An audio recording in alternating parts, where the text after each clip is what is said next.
I'd say this.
The way of law is completely. Oh, you meant to go to Gershwin?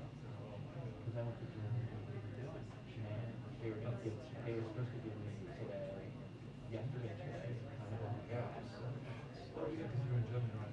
So I ended up working yesterday. And then they're like, okay, tomorrow. And they're like, calling me back before, like, calling me before 5 6 o'clock. And they're like, okay, no, we don't need you. It's not to be back. Don't need you. I'll send it to them. Okay, we do need you. And by the way, can you get to the briefing for that? And like, tomorrow, there's gonna be like change of candidates or, you know, further advancement. Yeah, all those stories are just news every day. Yeah, you can't. I want to be part of that. I hear that. The fun of I think feel like some trips to That's true, that's true. I had a good year. So,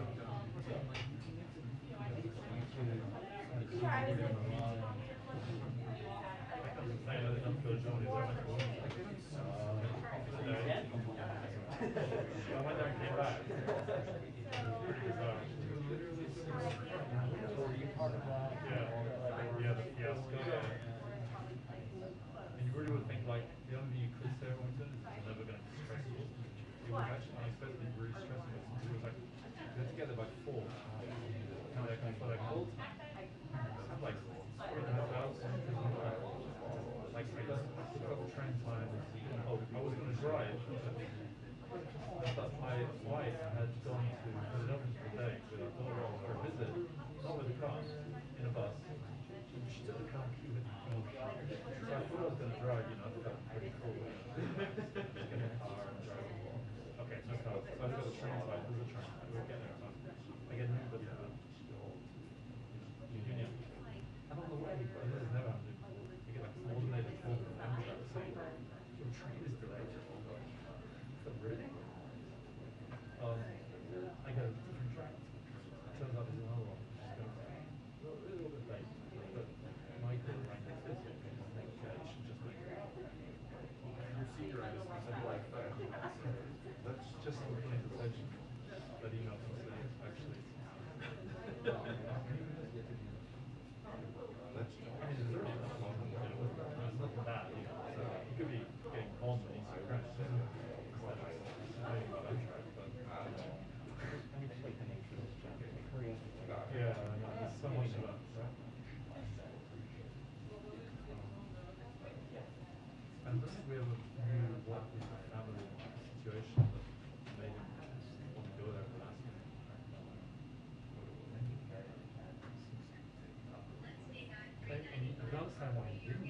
right? Yeah. Because he had a call with Macron and whatever was happening in the United States. But what made him? Yep. Yep. Try to go. Maybe Yeah. it was just because Right.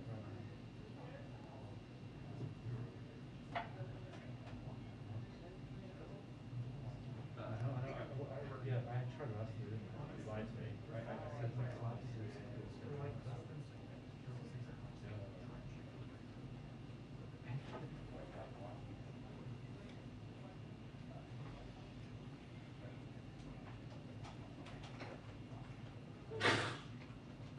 yeah, we get to do it all again next weekend. Alright.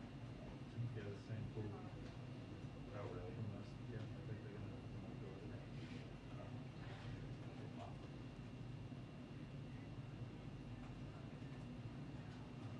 But during this week, could be there. Cool. That's just like, Yeah, the occasion like actually work. yeah, yeah. I don't know if people play golf. He is right, so he's not going to do it.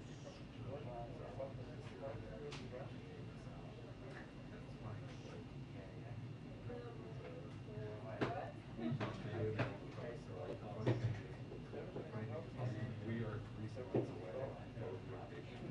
Oh, right, yeah. So it's always fun. Yeah, yeah.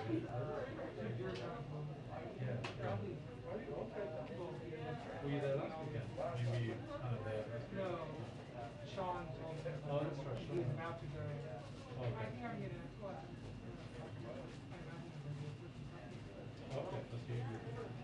You guys are still doing that policy of always doing it? Dude, we were getting absolutely. Or what to walk. Yeah. How was it? How can you put your I don't mean it. By going. Yeah, yeah, yeah. You I know, were but going you're anyway. still, if you're not in the rotation, it's someone else. We were, the reason why we were in.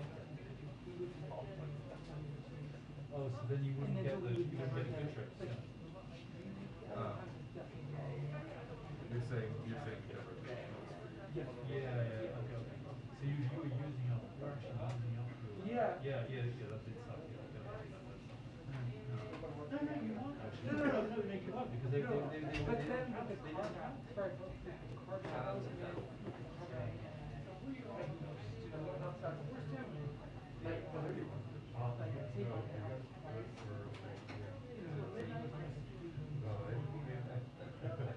Yeah. Or midnight. So I was coming over to ask you. Something about, we were, Did you speak somehow we were Spanish? getting screwed. I forget what it was. Is that what it is? Yes, we still got. You guys were like hurling yourselves. Everyone was trying to keep away. You were like, you were like suicide. You were throwing yourselves out of human waves. And then you're saying, I'm so bad at not. Oh my god.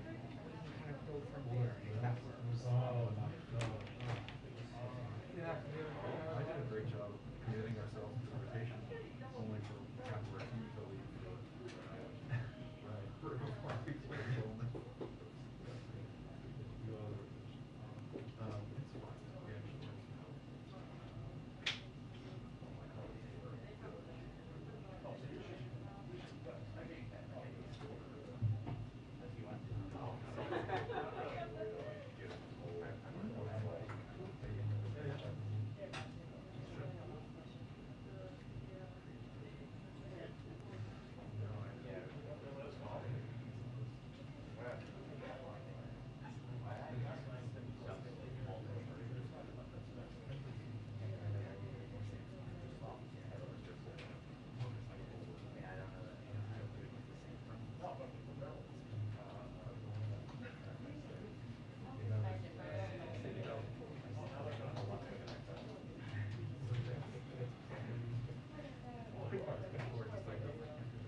All right, Zeke, let's get going. Here it is.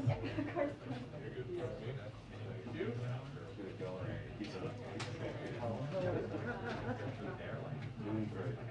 Had a whirlwind briefing today.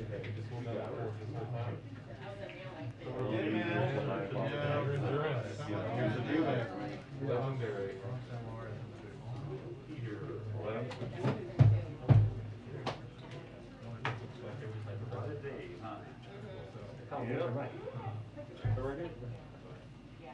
I've been here long enough, so I got that old.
2-minute warning to press briefing, 2-minute warning to press briefing. Thank you.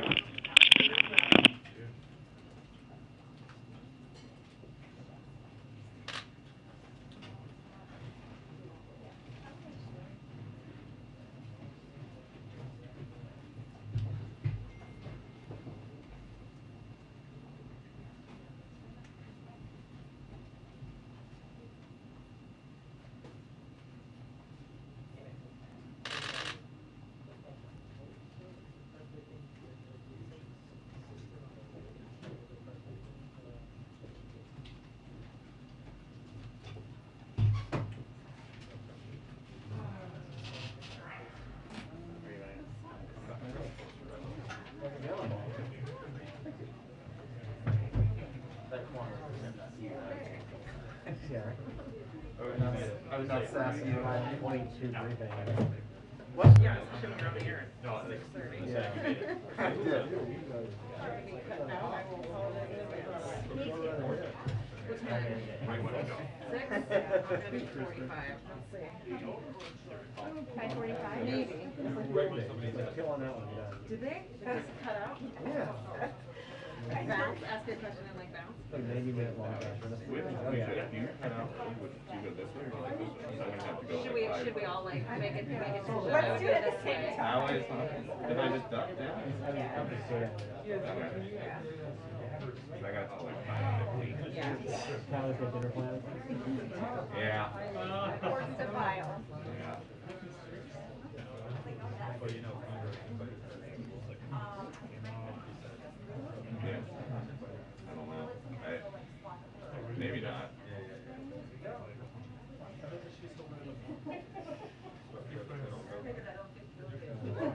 Hi,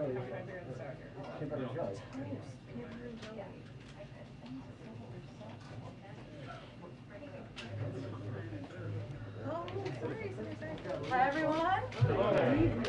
Good evening. Okay. Oh, back by popular demand. Just a few days after his first engagement with us. Dilip is here. He is going to give some brief remarks at the top about the sanctions announcement today. He has a hard out, so he's only going to be able to take a few questions today, but we're grateful to have you here. So I'll kick it over to you.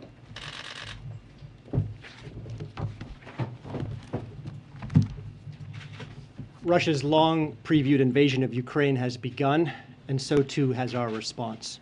Today, the President responded swiftly and in lockstep with allies and partners. The speed and coordination was historic. In previous sanctions regimes, it took weeks and months to mount a decisive response. This time, we announced our first tranche of sanctions in less than a day, and in lockstep with allies and partners in the European Union, the United Kingdom, Canada, Japan, and Australia. Let me say a few words about the details of the package. First, hello. There's no easy segue from that. Close your ears. First, after consultations overnight with Germany, Russia's Nord Stream 2 natural gas pipeline will not become operational. That's an $11 billion investment in a prized gas pipeline controlled by Russia that will now go to waste, and it sacrifices what would have been a cash cow for Russia's coffers. But it's not just about the money. This decision will relieve Russia's geostrategic chokehold over Europe through its supply of gas, and it's a major turning point in the world's energy independence from Russia. Second, we've demonstrated the potency of our financial sanctions. And make no mistake, this is only the sharp edge of the pain we can inflict. In lockstep with our allies, we're fully blocking from the global financial system the fifth largest Russian financial institution, VEB. This is a glorified piggy bank for the Kremlin that holds more than $50 billion in assets. We're also fully blocking Promvaya's bank. This is a bank that holds $35 billion in assets that finances the activities of the Russian military. In plain English, full block means these banks can no longer make any transactions with the US, nor with Europe, as Europe matched our actions, and their assets in our respective financial systems will be frozen. And let me be totally clear, no Russian financial institution is safe if the invasion proceeds. We are ready to press a button to take action on the two largest Russian financial institutions, which collectively hold almost $750 billion in assets, or more than half of the total in the Russian banking system. Third, together with our allies, we've also cut off the Russian government, the Russian central bank, and Russian sovereign wealth funds from new financing from the US and Europe.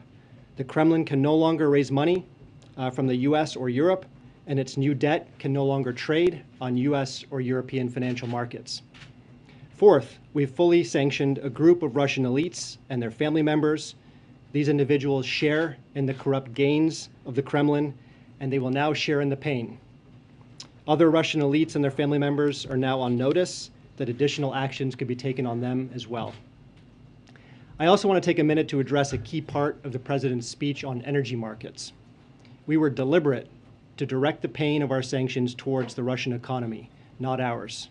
None of our measures are designed to disrupt the flow of energy to global markets, and we are now executing a plan in coordination with major oil producers and major oil consumers to secure the stability of global energy supplies. Let me just end where I started. This was the beginning of an invasion, and this is the beginning of our response. The actions we took today were only the first tranche. If Putin escalates further, we will escalate further, using financial sanctions and export controls, which we've yet to unveil, but which are fully prepared to implement with allies and partners across the world. Lastly, make no mistake, our response goes well beyond sanctions and export controls. We're continuing to fortify NATO's eastern flank to reinforce a sacred Article 5 commitment to defend every inch of NATO territory. Just today, the President announced that additional troops and equipment will be shifted within Europe to the Baltics. We'll continue to provide defensive assistance to Ukraine. Already over the past year, We provided $650 billion to this effect, the most of any year. And we'll continue to work with allies and partners to provide economic assistance to Ukraine. With the idea being we want to create a successful alternative in Ukraine to Russian-style kleptocracy, which may be Putin's greatest fear of all.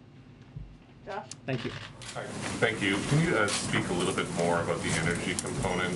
What tools do you have in the tool chest, given that there's been an effort ongoing now for several months to control the price increases that we're seeing for gasoline in particular? What can you do to help energy prices not bite the way that President Biden appears to worry that they will? Yeah. So this is an ongoing effort and a sensitive effort. I can give you a bit of detail on what that involves.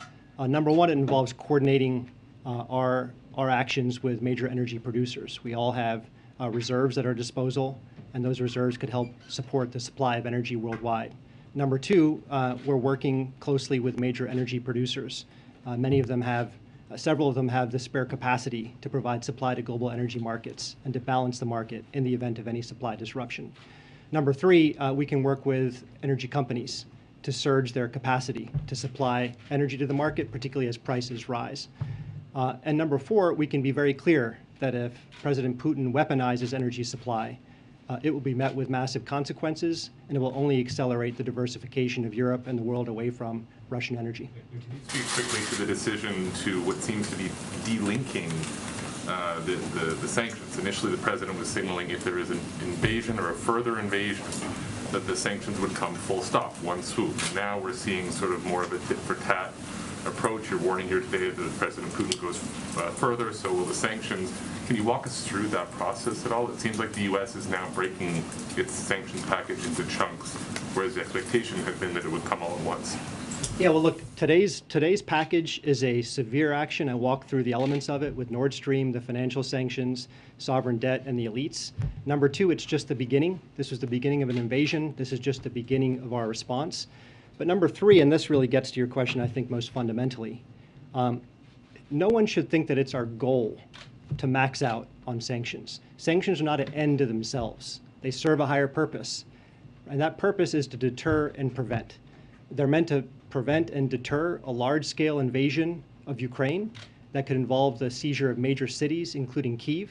They're meant to prevent large-scale human suffering that could involve tens of thousands of casualties in a conflict. And they're meant to prevent the installation of a puppet government controlled by Moscow that subjugates the will of Ukraine and prevents the people of Ukraine from choosing their own destiny and setting their own course. That's what this is all about. What's it going to take to target Putin directly?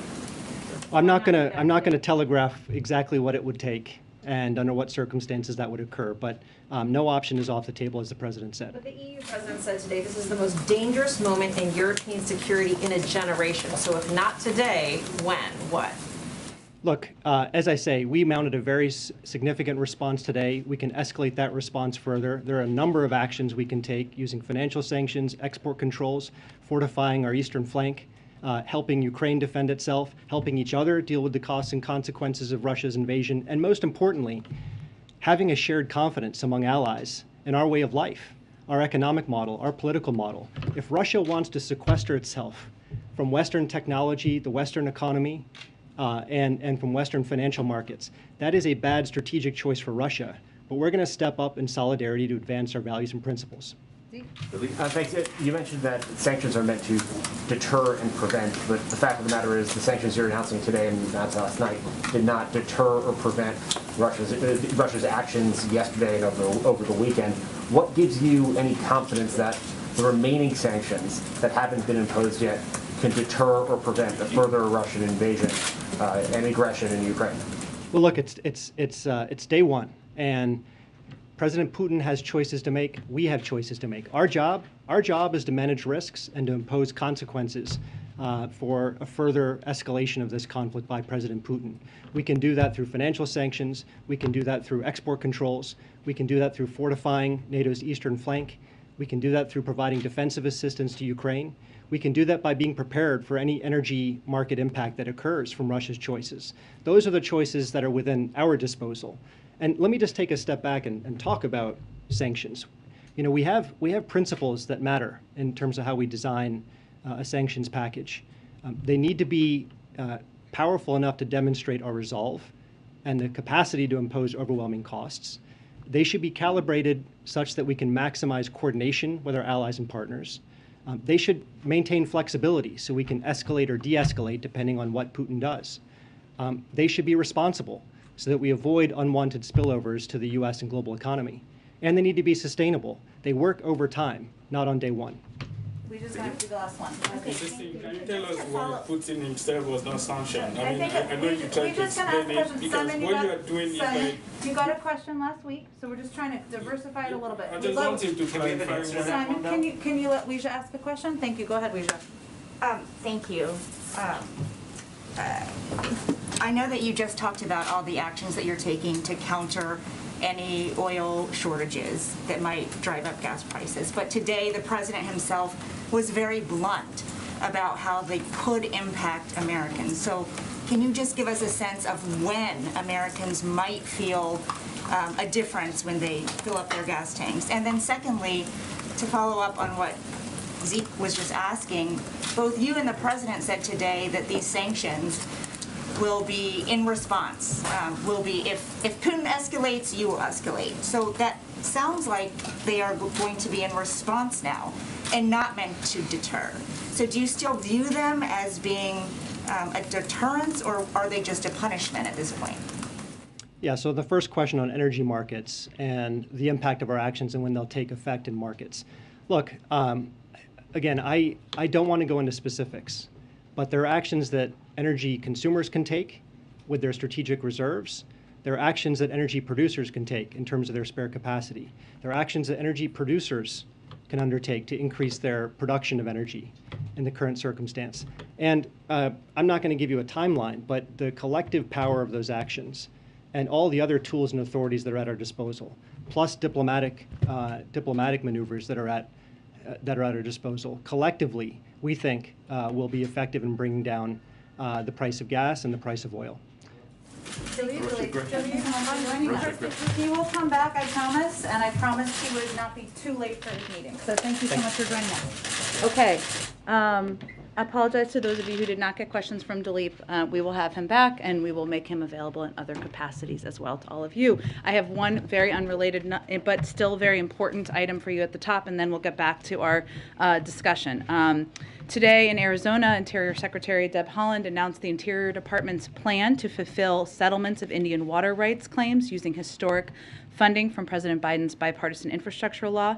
The infrastructure law provides $2.5 billion to implement the Indian Water Rights Settlement Completion Fund, which will help deliver long-promised water resources to tribes and a foundation for future economic development for entire communities dependent on common water resources.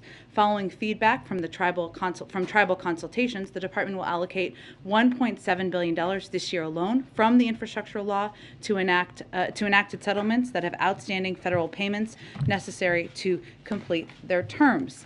With that, Zeke, why don't you kick us off, and we will get around to as many people as possible, and I realize it's already late. Go ahead. Thanks, Jen. How about you walk us through the events of the last 24 hours? Last night, a senior administration official on a background call with reporters briefed them on the administration's response and said that Russia's occupied these regions since 2014, and that Russian troops moving into the Donbass would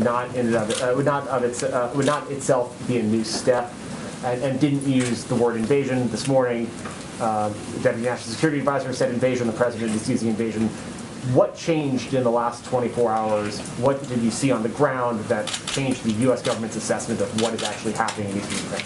Sure. Well, I'm not going to, I know this isn't exactly what you're asking, but just to set the precedent here, I'm not going to be confirming military movements from the podium now or at any point, probably. But what I can tell you is what we looked at is the events of the last less than 24 hours, Zeke, right? And what we have seen is President Putin setting up a rationale to take more territory by force. What we're basing that on, including the comments of the Deputy National Security Advisor this morning, and then the President's comments later in the afternoon afternoon is a couple of things. One, Vladimir Putin announced yesterday that he was basically planning to carve out a chunk of Ukraine by recognizing 2 regions of Ukraine as independent. He brazenly asserted these regions are no longer part of Ukrainian sovereign territory. Last night, he authorized Russian forces to deploy into these regions. Today, he sought authorization from the Duma for the Russian military to use force outside of Russian territory. And today, he asserted that these regions actually extend deeper into Ukraine, claiming larger areas currently under jurisdiction of the Ukrainian government. So what we're seeing there, and as for anybody who read or paid attention to his lengthy speech last night, is the rationale to go much further. That is what we are also watching very closely. And for this combination of reasons, we see this as the beginning of a further invasion of Ukraine. But we look at and we assess over the course of a short period of time. But right now, could you say whether or not the U.S. government believes that there's been additional deployments of Russian forces, active forces, across the border into Ukraine? They've been there for years, but additional forces? I'm not going to get into military assessments of military movements from here. And then on a separate topic, the president, and we've talked about this as well, warned Americans in the last several weeks that they should be prepared to bear the cost of standing up for Ukraine's sovereignty. There's been a lot of conversation about this, and I was hoping you could maybe speak to clarify this a little bit. Why should Americans, feel that they have to? That is a cost that they should have to bear, and that should affect their lives. And how much should they be prepared for this, geopolitical crisis to impact their day-to-day living? Well, I think what hopefully the American people who are tuning into this or have been tuning into this will see is that the President of the United States and his entire national security apparatus have been rallying the world and standing up against the efforts of Russia to invade and carve out a chunk of another country for their own. And that is, the world is standing with the United States against the actions of President Putin. Now, why does that matter? I realize that's what you're asking me. Why does that matter to the American people?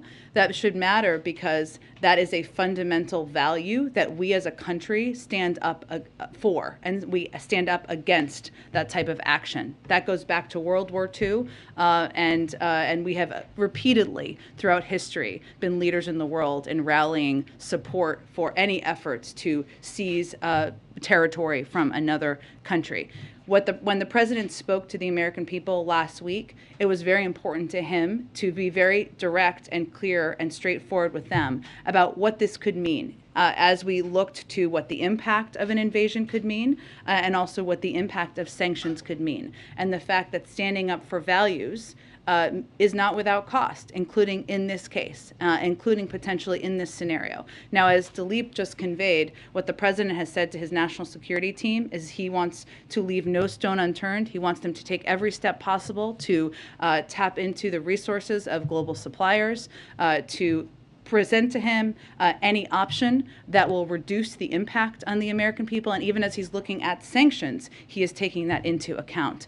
But this is about standing up for American values and he wanted to make clear to them what impact that could have. Go ahead. Thank you, Jen. Given what Secretary Blinken just announced about his meeting with Lavrov on Thursday, is a summit between the president and Putin out of the question now? Well, we're never going to completely close the door to diplomacy, and I don't think the Secretary of State did that either. But just to build on what he just said, diplomacy can't succeed unless Russia changes course. And as he said, it wouldn't be appropriate for him to have a meeting with his counterpart at this point in time, Foreign Minister Lavrov. And it was always intended that any engagement with President Putin would follow that. So at this point, that is certainly not in the plans. And what would it take to get that conversation back to the table, to reconsider a meeting between the two leaders? Well, de-escalation. That's what it would take. How do you define that? De-escalation means moving troops. It means de-escalating from what the steps they continue to take on a daily basis appear to be. And then a second topic quickly. Yeah. How many Supreme Court nominees has the president interviewed by this point? That was a wink. I appreciate your question. I understand, Weisha, why you're asking. We are, of course, a very short period of time away from the end of the month of February. The president has not made a decision about who he's going to nominate, but I'm still not going to get into details about the internal process. More to tell soon. Go ahead, Peter. Thank you, Jen. The president said in the spring that Pentagon generals had briefed him that the greatest threat facing America is global warming. Is that still the assessment now that we are facing down a potential cyber war with Russia? Well, let me first say there is no, well, we are always prepared for any threat that any outside entity or country poses to the United States as it relates to cyber or anything else. There is no current pending threat as it relates to cyber. In terms of the threats you're touching on, that was a briefing from the military, so I'd point you to them. And so, as far as anybody watching who's seen the coverage, it's very, at times, distressing images of Russian military movements. The #1 threat facing the country right now remains global warming. Well, Peter, I think it's important, as we're all educating the public here, to convey and reiterate the president has no intention of sending U.S. troops into Ukraine to fight in Ukraine. What we are doing is we are abiding by our obligations to our NATO allies and partners to ensure that they have the support and the resources that they need. And that is our right and our obligation as the United States. Okay, and why do you guys think that sanctions are going to stop Putin if his goal ultimately is to redraw the map so it looks like it did 70 or 80 years ago? What sanction is going to stop them from doing that? Well, I think just to kind of reiterate maybe something you touched on there, for anyone who watched his speech last night, what he made clear in that speech is that he doesn't even necessarily or doesn't recognize the independence of Ukraine as a country. And that certainly gives us an indication of where his intentions are at this point in time. Sanctions can be a powerful tool. They have been in a lot of moments throughout history, and what we view them as or how we're viewing them, as we're starting high, as Dilip just conveyed here, in terms of the significance and the severity of the sanctions that were announced today. Yes, our intention is to have a deterrent effect, and there are, while what they have done to date is completely unacceptable, there's certainly far worse that could happen. What we want to do is prevent a large-scale invasion, death and destruction across Ukraine, devastation to the Ukrainian people. And that what happens with sanctions is they work over time. They're not an end. They're not intended to max out at the beginning. They're long-lasting and sustainable, and they're intended to squeeze. But if you look at what is happening now, what President Putin has stated as his intention is he wants to divide NATO. The opposite of that has happened, Peter. He also wanted a geopolitical project, Nord Stream 2, to go forward. That has not happened. He wants to make sure there is a vibrant economy for the Russian people. They're not on that track. So his intentions and his objectives are not playing out. But so I guess to follow up on that, the president said before he got here that Putin knows if I am president of the United States, his days of tyranny and trying to intimidate the United States and those in Eastern Europe are over. It's 2.5 years later. He is intimidating the United States and those in Eastern Europe. What happened? I'd hardly put it that way. I would look at it actually from the prism of the United States, and President Biden has rallied the world, rallied Europe to stand up against the efforts and the actions of President Putin. And we've laid out very clearly exactly $4 gas, $5 gas, however how you guys think it's going to go, something like that. Is not intimidating. You asked me if we were intimidated by President Putin, and I think the evidence of that doesn't exist. Go ahead, Kristen. Thank you, Jen. If I can try one more time Sure. on sanctions. Yeah. The president of Ukraine on Saturday called on the United States and its allies to impose the toughest sanctions, and as all of these questions suggest, President Putin doesn't seem to be deterred at this point. Why not choke Russia out financially right now as a way to try to stop him? Well, here's how our national security team looks at sanctions. It's a very good question. I think it's actually a different one than what was asked. Is we look at them for a couple of purposes. One, not that they are going to be an end on their own. Just the announcement of sanctions is not going to have the immediate impact. They're not intended to work that way. They're not intended to max out at the beginning. This is why we've always intended to have a range of sanction steps that we could plus up to or escalate to if his behavior and his actions continue to be escalatory. And also, if we do all the sanctions now, what is the deterrent effect or impact of preventing him to take further action. That is what the conversation we've been in with the global community, and that is how we've been approaching it to date. Senator Lindsey Graham says President Biden is missing the moment. Does he run the risk of being too cautious here with this tranche approach? In what capacity is he missing the moment? Did Senator Graham say? I'll read you the entire Okay, go ahead. This is a critical moment in history. President Biden is not seizing the moment. The sanctions outlined are woefully Did he say that inadequate. before or after we announced the sanctions? Saying this consistently. Well, look, I think it's an important question because what the president announced was the sanctioning of two enormous financial institutions that is essentially going to make it more difficult for people close to President Putin and in the Russian elite to do business. And this is just the beginning. When do you think they'll start to feel the impact? When will they feel the bite? Well, they're going to be implemented immediately. So obviously, it takes some time, but our effort and our focus is on implementing them immediately. And going back to President Biden's statement that he wants to mitigate the impact on Americans, can you tell Americans how much pain will they feel with this first tranche? Well, I think what we're looking at here, Kristen, is of course the impact on natural gas producers primarily is in Europe, and we're working to help them too, but also on the oil markets. And obviously there are many additional steps that President Putin could take, and what we're seeing is that he has every intention of taking, so I can't give you a projection of that. Some of it depends on what the actions are. I think Americans will feel the impact in the coming weeks of these rounds. Again, it really depends on what the steps are. What was announced today was significant sanctions on Russian elite and on financial institutions there. The people who will be largely impacted are in Russia on those. If I could just try one more. SWIFT, not in this initial rollout. Not in the initial tranche, but remains on the table. Will it be in the next rollout if there needs to be another rollout? I can't give you a prediction of that, but again, we have a range of options that remain on the table. That would have a significant and devastating impact on the Russian economy. We've already seen in the Russian economy the impact on inflation there and on the markets there of the expectation of these sanctions. But all of those options remain on the table, and I can't make a prediction of what's next. Go ahead. The president today used words like bizarre and twisted to describe Putin's remarks. Does the administration believe on what they saw in this speech yesterday, or in the last 24 hours, if you will, that Putin has shown some kind of change in his state of mind and his demeanor?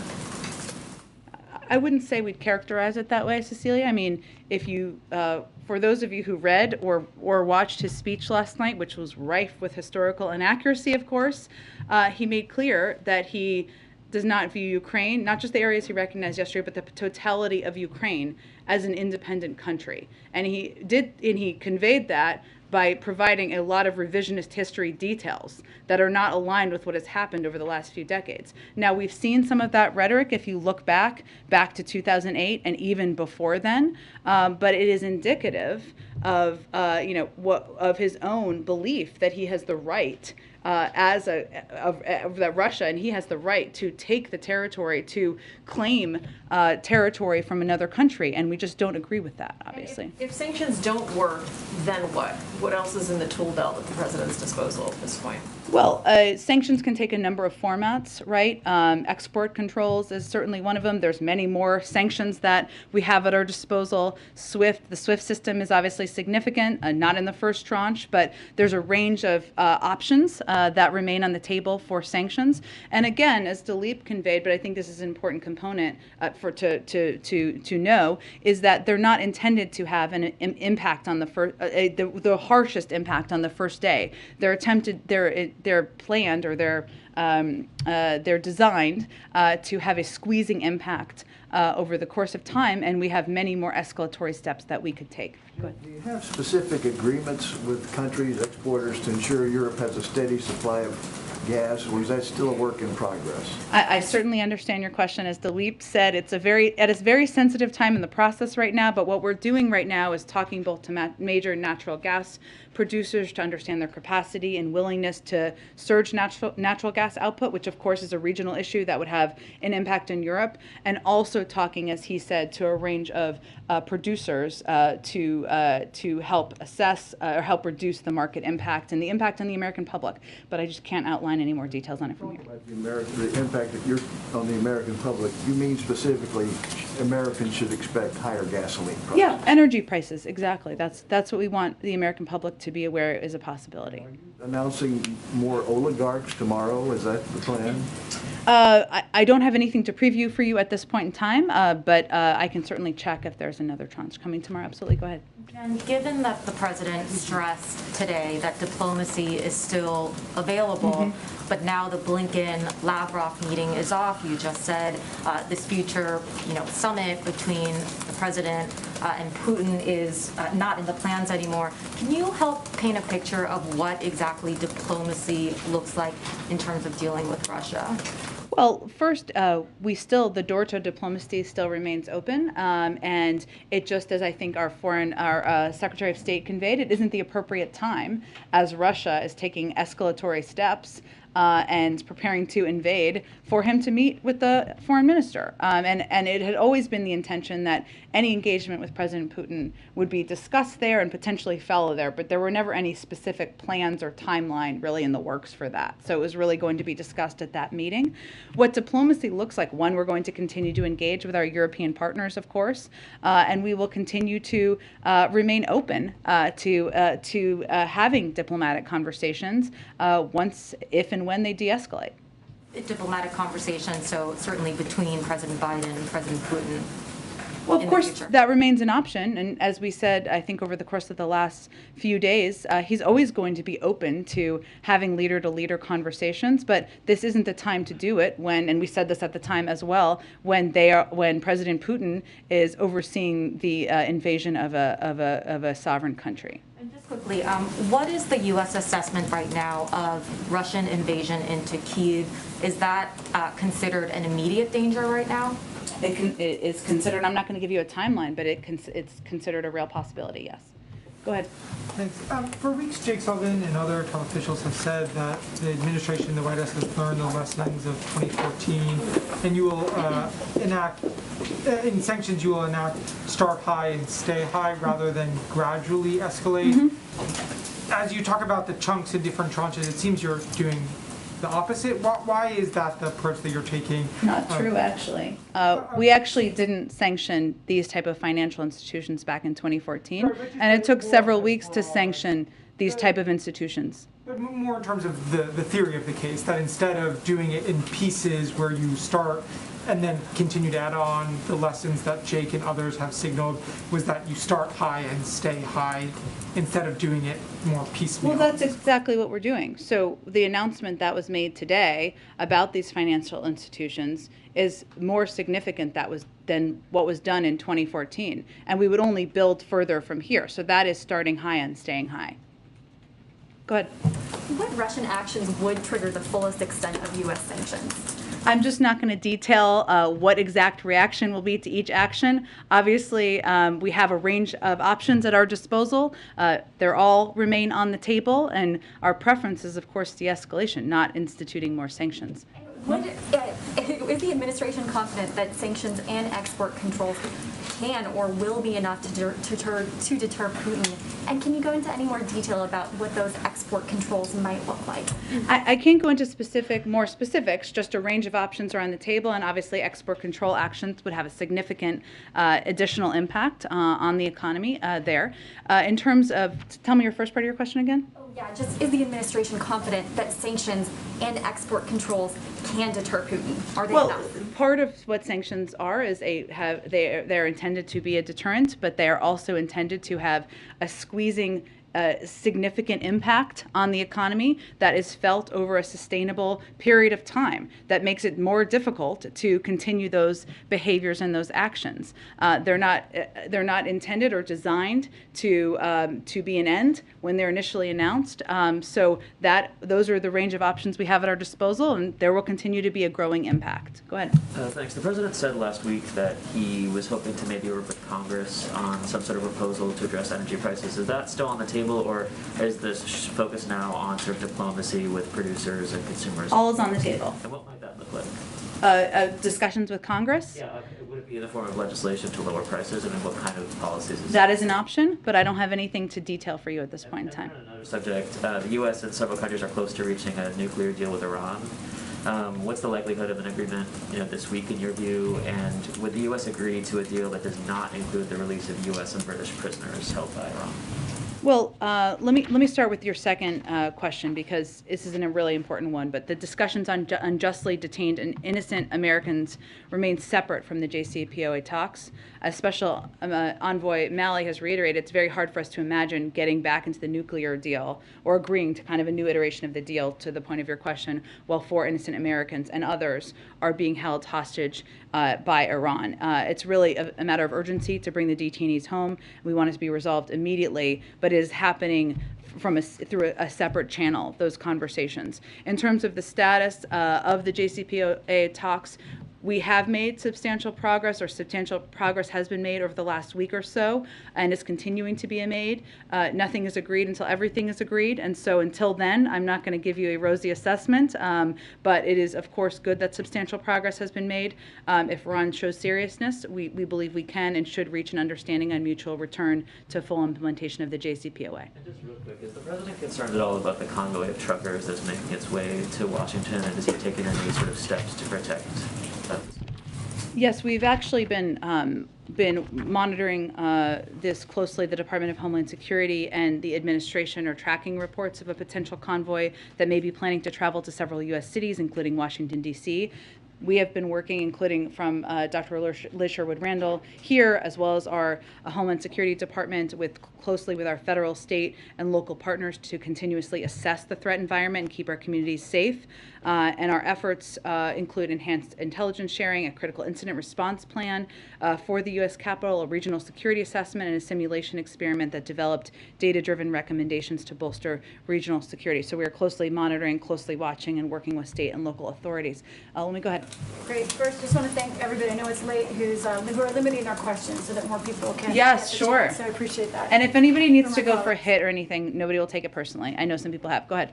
So one question, of course, on Ukraine, first of all. Dilip said just now that today's sanction package is, quote, just the beginning of it.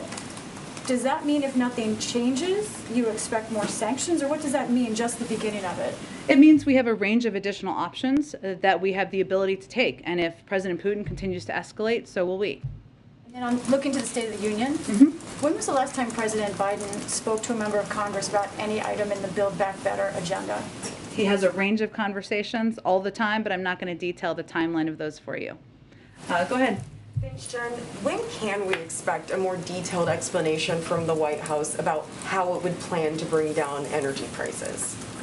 Well, I think as Dilip just conveyed, a lot of what's happening right now is sensitive. It includes conversations with foreign counterparts and other major large global suppliers. It also includes conversations we're continuing to have with Congress and others about what steps may be at our disposal, and the President is continuing to consider options. So I expect we'll have more to tell you when any decisions are made. And given what we have heard publicly from the Russians in the last several days, what level of concern does the White House have that the conflict could spill over out of Ukraine and into some of the other nations that the U.S. has vowed to protect militarily and are part of NATO?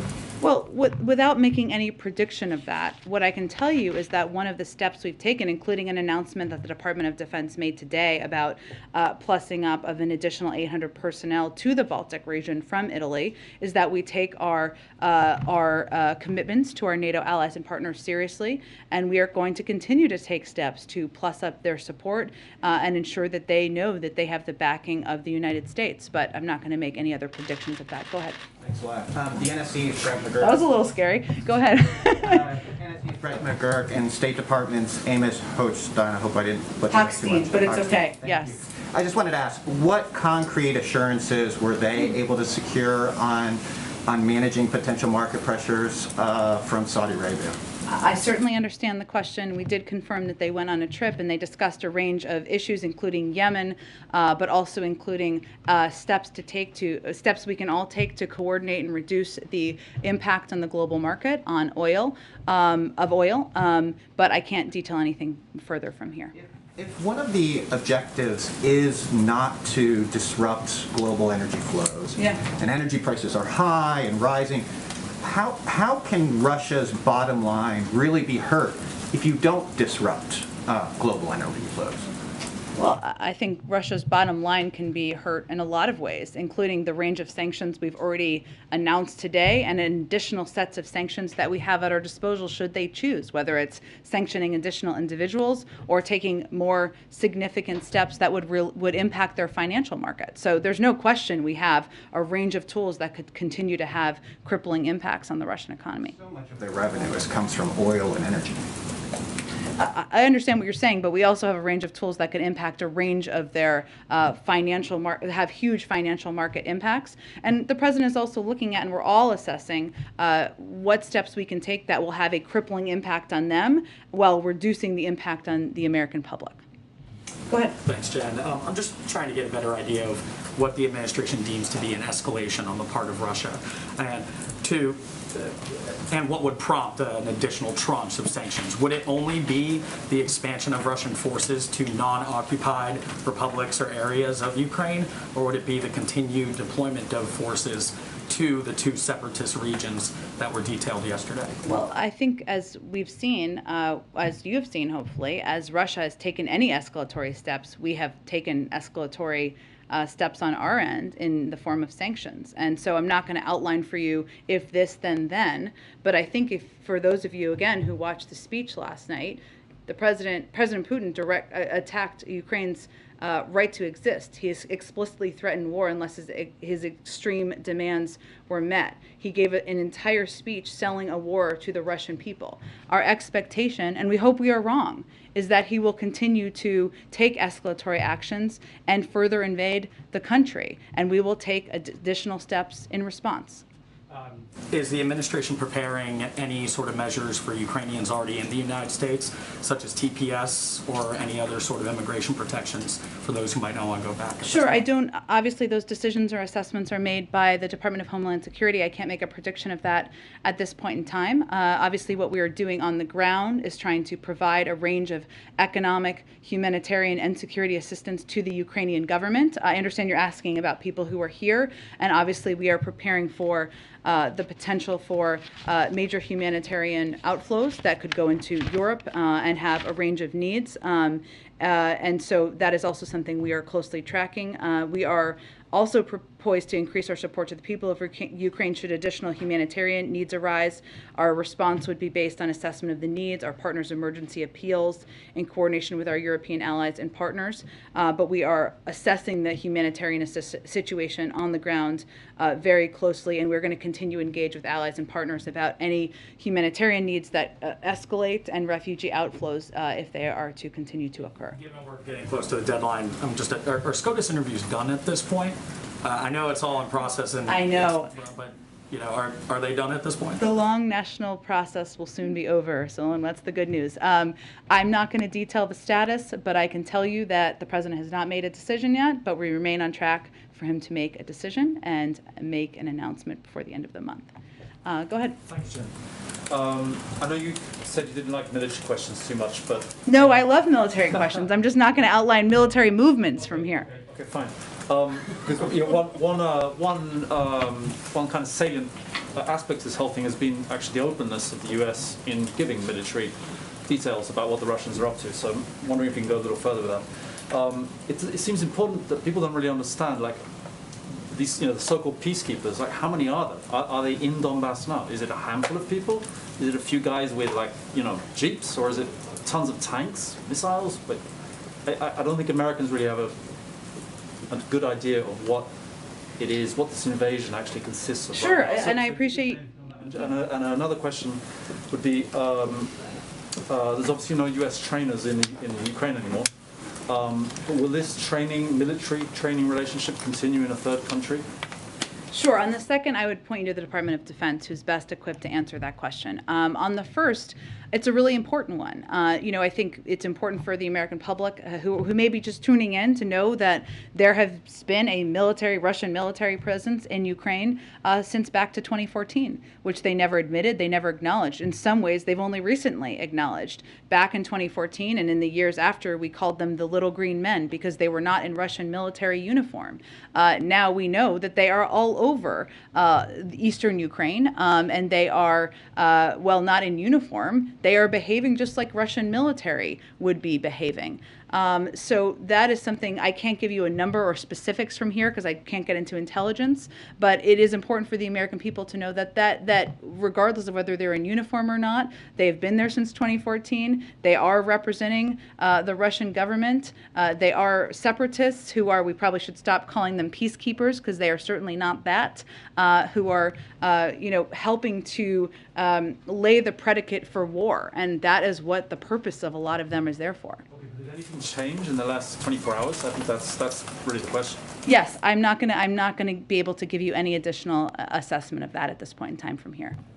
But I understand your question. We'll continue to work to give you more. Go ahead. Thanks, Jen. 2 quick questions on Nord Stream 2.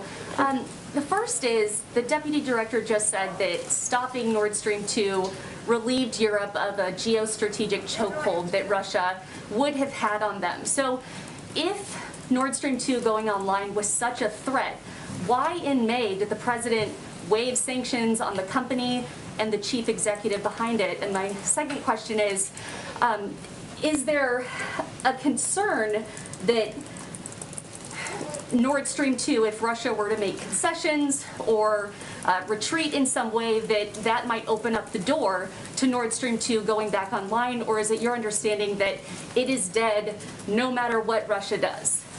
Well, I would first say that the president has never been a supporter of Nord Stream 2. We've always criticized it as a project that we didn't support. We took a range of steps and sanctions, including sanctions, to make that very clear. What the announcement made by the German chancellor today was not by accident. It was at the conclusion of a range of diplomatic engagement and efforts by the president and members of our national security team and unity from the Europeans about the fact that this could not move forward. We've never felt, the president didn't feel, that issuing preemptive sanctions on that was the right step to take. But look where we are. Nord Stream 2 is not moving forward. And by the way, it hasn't been operational anyway. So, that's a fact. It's not moving forward at this point in time. In terms of the future, we've never felt it was a good project. We've been clear about that. And that assessment I don't expect would change in the future. Go ahead. Thank you, Jen. Does the White House have any reaction to former President Trump calling Putin's move yesterday genius and smart? Well, as a matter of policy, we try not to take advice from anyone who praises President Putin and his military strategy, which I believe is what happened there, expresses an openness to lifting sanctions about the seizing of territory in Crimea, or at any point in time told leaders of the G7 that Crimea is a part of Russia, regardless if they are a former president. So there's a bit of a different tactic, a bit of a different approach, and that's probably why President Biden and not his predecessor was able to rally the world and the global community in taking steps against Russia's aggression. Is there any fear that statements like that could turn support for Ukraine into a more partisan issue among the U.S. public? By the former president? I think that is up to members of the Republican Party to make the decision, to make the determination. There has a long history, decades of history, which President Biden was a part of when he was chairman of the Foreign Relations Committee, of standing up to the efforts of any country to seize the territory of another country, standing up for efforts by the United States to rally global support against inappropriate and illegal actions by another country. There's a long history of that, not in a partisan way, in a bipartisan way, and certainly that choice is up to Republicans to determine. Go ahead. Thank you, Jen. I've got 2 questions quickly. The administration rolled out a list of sanctions against Russian oligarchs and elites. My question is, are any of them being sanctioned for the first time, or are these sort of repeat bad offenders? That's a good question. I'm sure we can get you a breakdown of that. I believe some of them are new, and certainly the banks are new, but let us get you a more specific breakdown of that. My second question is, the last time Jake Sullivan was here, he said that a Russian invasion of Ukraine would lead to U.S. sanctions, warning that would necessarily make Moscow more beholden to Beijing.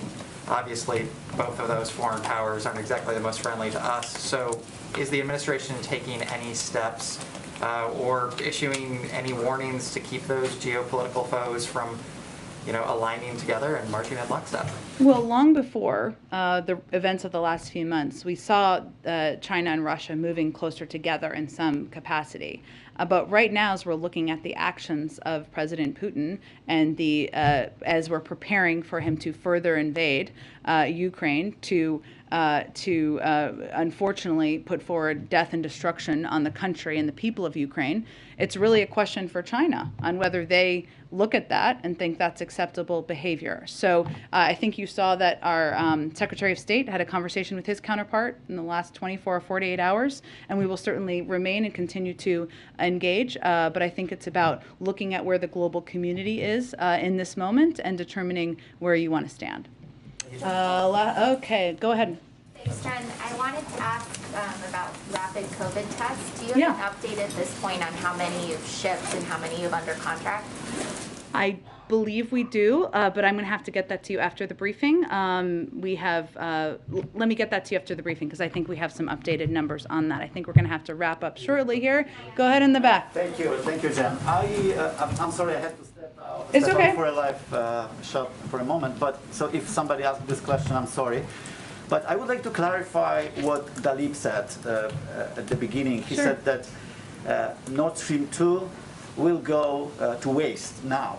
So do you have assurance from Germany that it's the decision to cancel the project is final, or it's still reversible?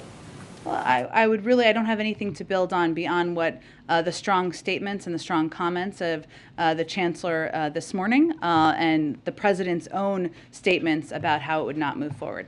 Okay, thanks everyone. We'll see you tomorrow.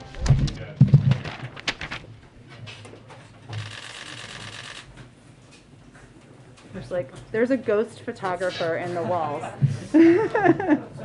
Where's Doug Mills? Is he back there?